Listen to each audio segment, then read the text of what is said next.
Alright, welcome back to the show. Today we're going to be working on the bug again. Probably something that hopefully you guys have been waiting for. I know something I've been waiting for. We're going to be doing the Ragtop install today. We're not going to be doing a traditional Ragtop install. We're doing an aftermarket Ragtop install, but we are doing a kit that is traditionally used on classic bugs. It's a Brazilian Ragtop kit. And these kits have been used, honestly, probably since the, I would say, 80s on up. So it's a kit that's been in production and used for years. It's probably one of the only kits that looks the closest to the original Ragtops that were produced in these vehicles and fits the best.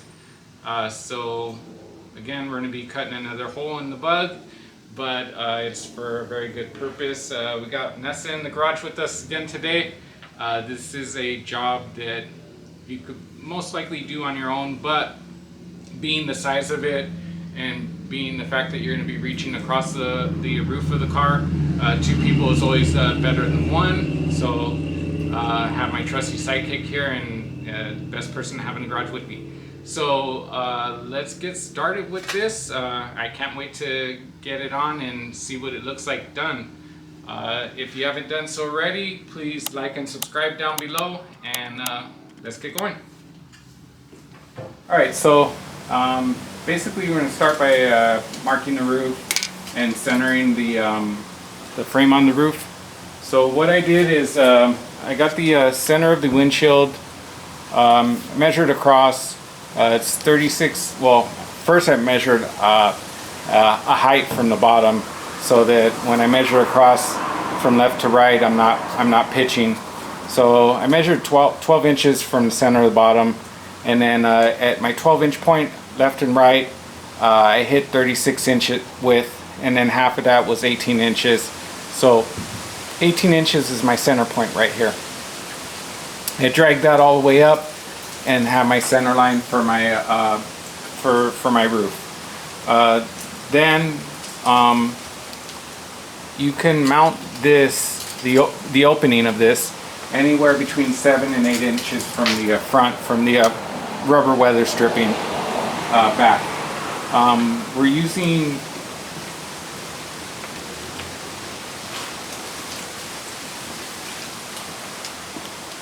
flexible tape measure.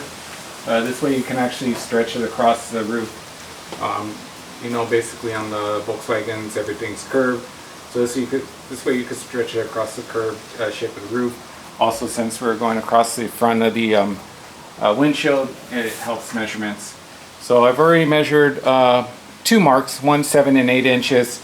This way I could shift this opening back and forth, see visually what I like before I actually lock it in and make my marks. I also laid out that same tape measuring on both sides. I have one tape down here, one tape down there. This way we can slide it back and forth, center it, and then lock in where I actually want it before I drill it in. What I'm going to do is, there's pre-drilled holes on this frame. I'm going to drill in a couple self-tapping screws through that to lock the frame in place, and then I'll go through with a pencil and trace where our cut lines are going to be. Again, Vanessa's been helping me center it back and forth. You'll see her helping me do the same thing while we fine-tune it, and then we'll lock it in with self-tappers. You'll see me go through with the pencil, mark it. We'll take it back off, make our cut. I'm going to use the cutoff wheel to actually cut this. This is one thing that you're going to actually cut outside of the actual line. So proud of your line, you're going to cut more than where you mark than normally. Normally you want to cut on your line or just shy of your line because you don't want to cut too much. For this, you want to cut proud of your line. So you want to, let's say you mark it right here inside this line, you want to cut just beyond your line so that the sheet metal doesn't stick out any further than this frame. So let's get started on this. I'm going to put you on fast motion while you watch us go through, center it, move it back and forward, eyeball it, lock it in place, make our marks, and start to cut it.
Alright, so I got the frame centered on.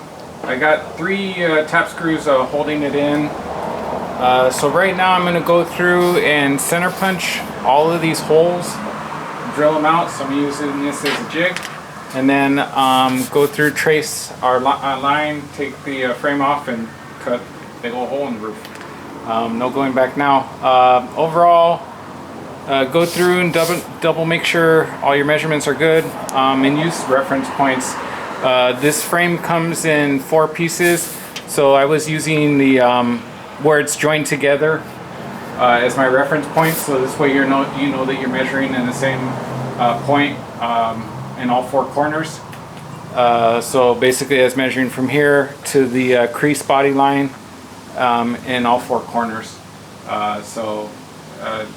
When I'm locked in the center, my back was kind of off, so I kind of had to skew it, lock down the center and the back, and then when I came and measured these, they were dead on at that point, so I knew that I was actually good. I still went around, double checked it, and then eyeballed it. Sometimes your eye may catch something that the tape measure doesn't, but again, you're cutting such a large hole, measure as many times as you can. Don't just wing it. So let me go through, center punch these, drill it out, and let's go from there.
Alright, I drilled out all the holes. I'm going to start marking out, well I already marked out with pencil where I'm going to cut the roof. Again, you want to stay proud of the line, actually cutting over the line, unlike normal. So we're going to cut aggressively. So I want to get as close to these holes that I cut as possible. So I'm going to lay that out and use that to cut on. So let me do that, and then we'll start cutting.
Roof's off, no going back now. There's one thing about ragtops and bugs, to my knowledge, I mean, that I know of, probably the largest open moonroof or open ragtop that I really know about, and it's basically a cool thing. So I'm really excited to be doing this mod. We'll be tossing the reinforcement ring. It actually attaches underneath, but first I want to go over this with the grinder, clean off any of these rough edges, and then I'm going to go over the bare metal with just a little bit of primer so it doesn't rust. So yeah, let me do that, and then we'll fit the reinforcement ring to the bottom, and then we'll start fitting the aluminum pieces, which we have on the table. Those will start fitting around the sides and stuff like that. So the reinforcement ring basically reinforces the roof, helps keep the shape. Also with these aluminum pieces, they're really thick and they're channeled. So it's not just like a thin piece of aluminum. So they're channeled. They already have the bow of the roof. They're not going to bend or anything or flex, so you're going to have a full stiff roof and everything like that once you get everything all assembled and put back together. So yeah, let's start cleaning it up and assembling it.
Alright, so that pretty much wraps it up for this episode. We got the roof cut, I got the mounting bracket on, the trim on. Everything's loosely fit. I'm going to go through it and just get it to fit up a little bit better, and then tighten all the screws and everything like that. I still got to paint the back section same color as the car, so I'll do that first. This way I have some gaps to work under. I can wrap my tape around, and then after that, then we'll put the actual rag on. So I'll probably shoot another episode on that, just actually putting the rag on. The rag just basically has 4 bolts on the back, clamping that down, and then it clips onto here onto the track, so it slides back and forth, and then locks on the front with a latch. So that rag goes on really easy. Basically, all the hard work was measuring, cutting the frame, and attaching the frame. And as you can see, 2 hands really helps. Having somebody on the inside, outside, and getting everything to line up. You could possibly do it on your own, but it's going to take you double the amount of time. So, thanks again, Vanessa. All right. So again, if you haven't done so already, please like and subscribe down below. See you guys on the next episode. Thanks.